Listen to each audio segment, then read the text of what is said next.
Larrabelaguan zaudete, neguan eskia estazioa gara, eski inguruan eski pistak ditugu, eski alokairua, erraketa ibilbideak eta erraketa alokairua. Por un lado tendríamos los frescos, ¿no? Producto fresco, que es al que prácticamente no le metemos mano, sería la costilla, lomo, cabezada, solomillo, secreto, que es lo que vais a comer vosotros aquí.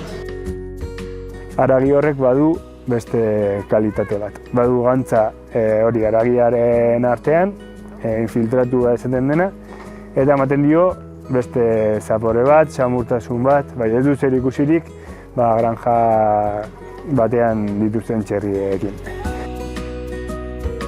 Son todos, pues siempre intentamos hacer con comida de aquí, de kilómetro cero, e intentamos hacer pinchos que sean pues un poco diferentes, ¿vale? Una mezcla de sabores.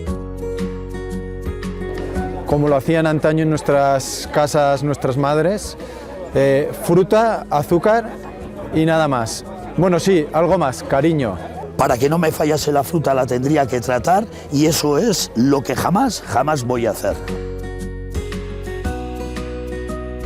Procuramos trabajar con producto local y de cercanía y trabajando en una cocina que tiene su base en lo que era la cocina roncalesa, ¿no?